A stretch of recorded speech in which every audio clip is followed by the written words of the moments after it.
Hello mates, welcome to your own channel. This is episode 9 of HTML course, absolutely for free, and let's get started. Today is gonna be a really long day because we're gonna talk about everything and absolutely everything about HTML images. I know we talked about it later, but this is different. We're gonna dig in more. Let's just review what is image tag. Image can improve the design and appearance of the web page. We use IMG tag. For example, it has src, source attribute, and alt attribute. Alt is, for example, my IMG, and src is this IMG, for example. Let's see here. You can see the IMG. Let's give it. It's too large. I don't want it to be this large. Let's give it other attributes like height and, for example, 20 pixels and width 20 pixels. No, it's not 20 pixels, 200 pixels. By the way, we change the size of our image. Let's talk a bit about. I just want to review it for those who didn't look up the previous episodes. The HTML image syntax is, as you can see, and the IMG tag is used to embed an image in a web page. Images are not technically inserted into a web page. Images are linked to web page, so the IMG tag creates a holding space for the referenced image, and the IMG tag is empty. It contains attributes only and does not have a closing tag. The IMG tag has two required attributes. These are required, which is an abbreviation for specifies the path to the image, source, and alt that specifies an alternative text for the image. What about source attribute? The required source attribute specifies the path or URL to the HTML. And there's a tip here. When a web page loads, it is the browser at that moment that gets the image from a web server and inserts it into the page. Therefore, make sure that image actually stays in the same spot in relation to the web page. Otherwise, the visitors will get a broken link icon, and the broken link icon and the alt text are shown if the browser can't find the image. So we know now the alt attribute. The required alt attribute provides an alternative text for an image. If the user for some reason can't view it because of a slow connection, an error in the source attribute, or if the user uses a screen reader or other things, the value of the alt attribute should describe the image. And if a browser can find an image, it will display the value of the alt attribute instead of the image. So it's that easy. We can change our image size with width and height attribute, and we can also use the style attribute to specify the width and height in image, but we can use it just directly as height and width. But there's another way to add it in a style attribute and then write width here, for example, 19 pixels, and height of, for example, 19 pixels. Okay, we can do them both. And the width and height attribute always defines the width and height of the image in pixel. It's that easy. So use which one of them. It may be your question, width and height or a style attribute. The width and height and the style attributes are all valid in HTML, so there's no difference. But however, we suggest using the style attribute because it prevents a style sheet from changing the size of image. But also, when we learn CSS, we can just simply use CSS to change the size of our image. And for open image in another folder, no, not open image. If we have an image in a subfolder, we must include the folder name in the src attribute. It's that easy. For example, if I had this image in another folder. Okay, I'm gonna create another folder, name it IMG. So then I'm gonna move this to my IMG folder. Okay, so here I have two folders, public and IMG, and in IMG folder I have my image. So if I wanna use this image, okay, let's delete this. If I wanna use this image for source, I should choose the folder name. So first I'm gonna choose IMG, then I'm gonna choose the image. Okay, if I only write the image path or name, it wouldn't work. Okay, and what about image on another server or website? We already know that we must specify an absolute full URL in our source attribute. We copy the URL and paste it, and it is that simple. And yeah, we know how to use image as a link. Use an image as a link, put the IMG tag inside the A tag. It's that simple. We talked about it in previous sessions. And yeah, there's nothing more about IMG, but no, there is more actually, but IMG tag, I mean. There are actually different formats of IMG, common formats like GIF, graphic, interchange format, .png, .svg, and yeah, you can dig in more about it and search for common image formats.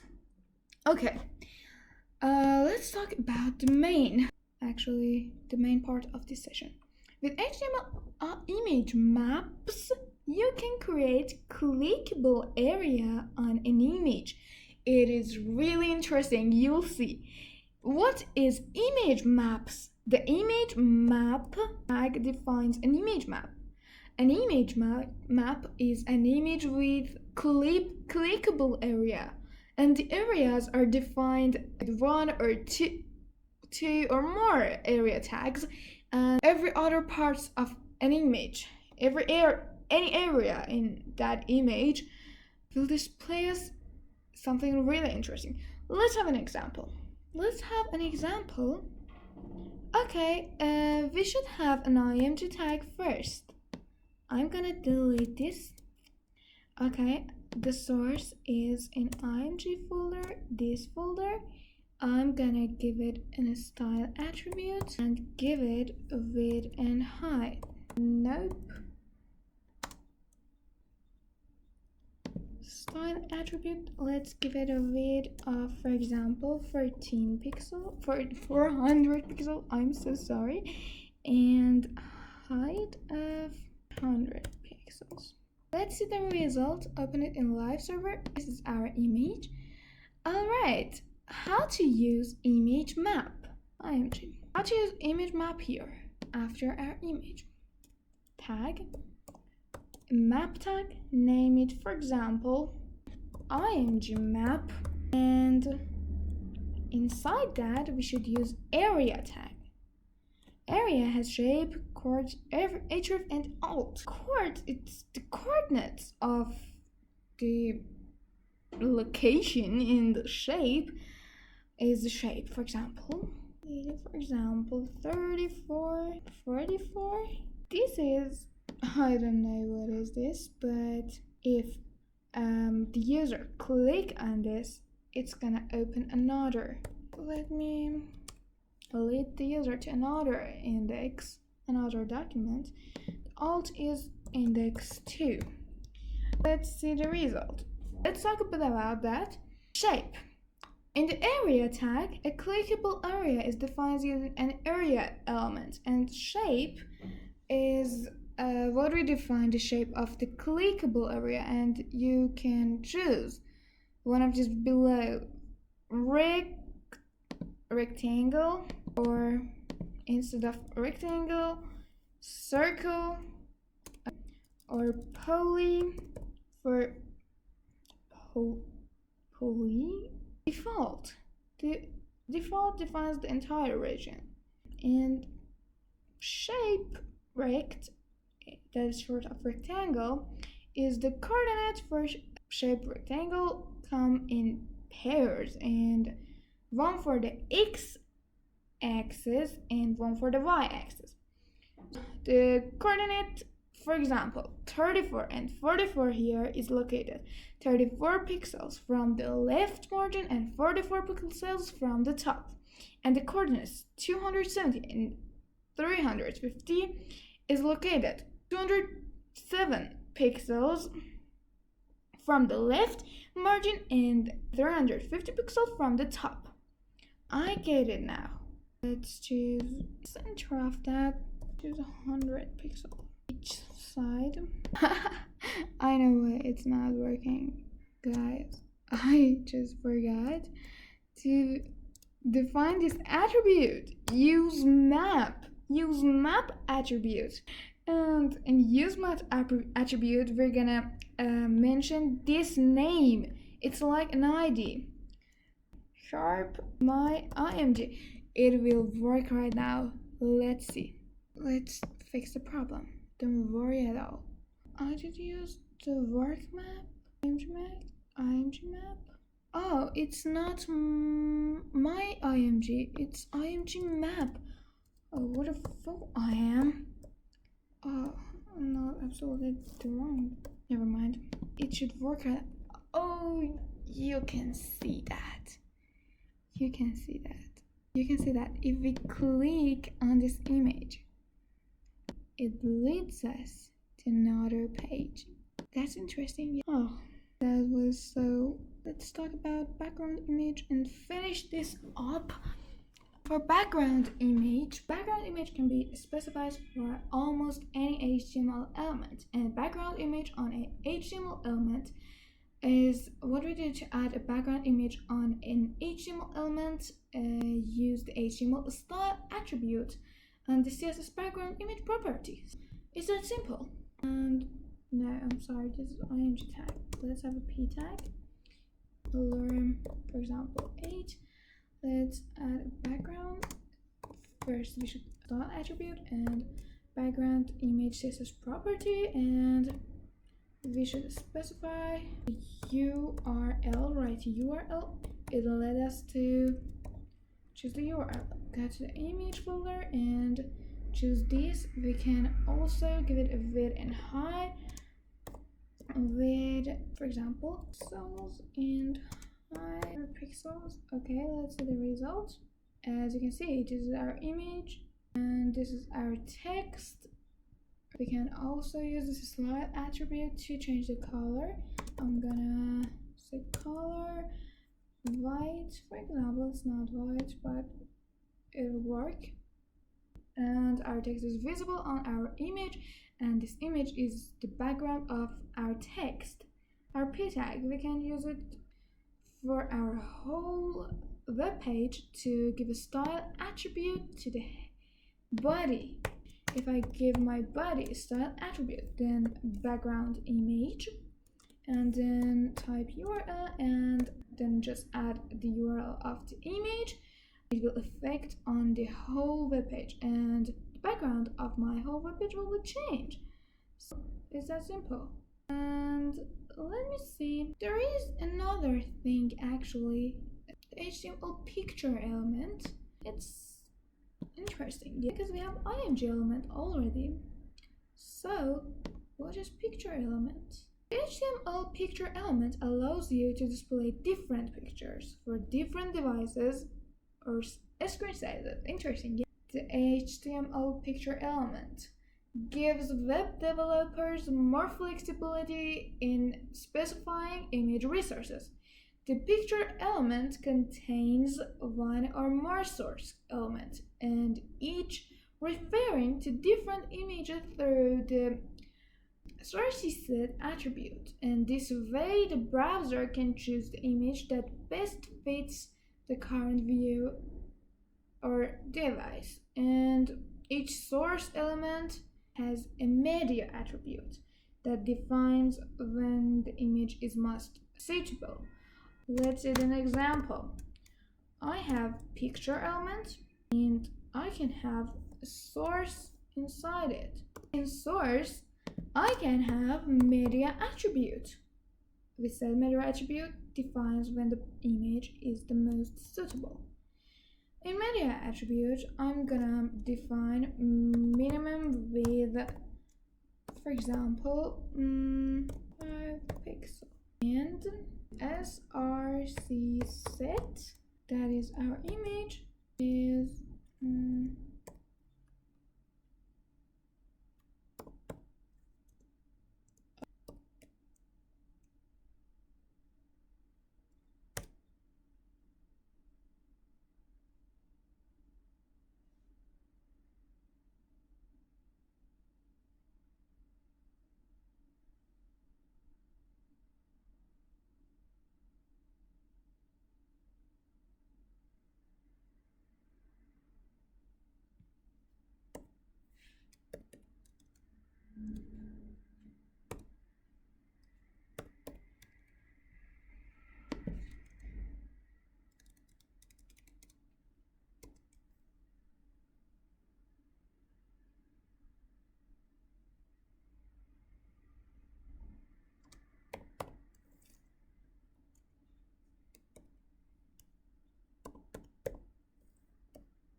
and inside src set attribute we choose an image, for example this image. Let's check it out. Well, I can't use it and I have no idea why, but I'm gonna copy path and paste it right here, no problem. So we have a picture attribute source, and let's add another source,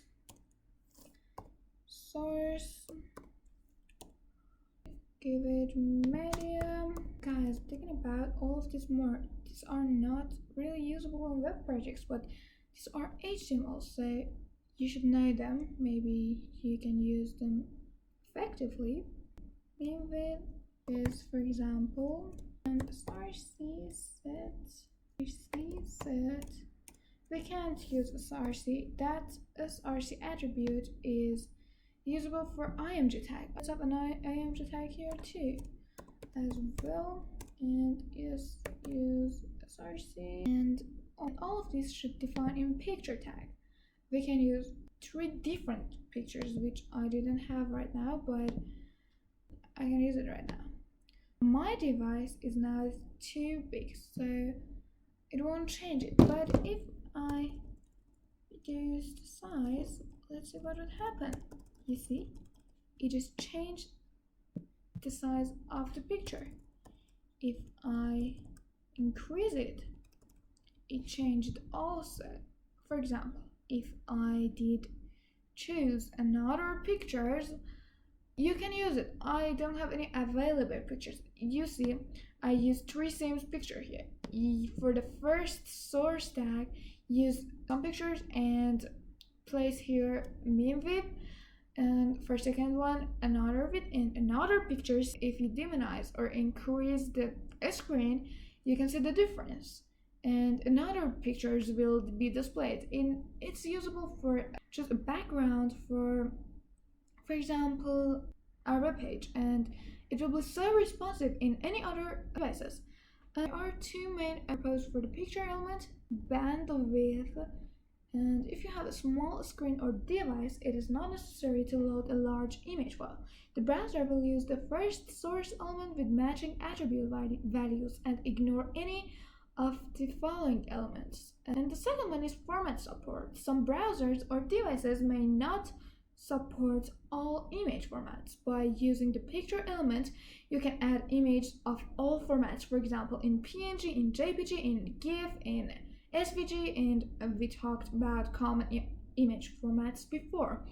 And by using the picture element, you can add images of all formats, and the browser will use the first format it recognizes and ignore any other the following elements.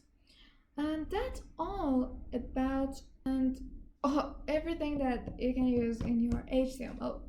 web page. I hope this session will be really useful for you. Please subscribe and ask your question in the comments. Feel free about that, and I hope you have a really nice day, guys. Don't forget, this video is just 20% of your learning. Dig in more and practice by yourself is the other 80%. Don't ignore that. I love y'all. Bye.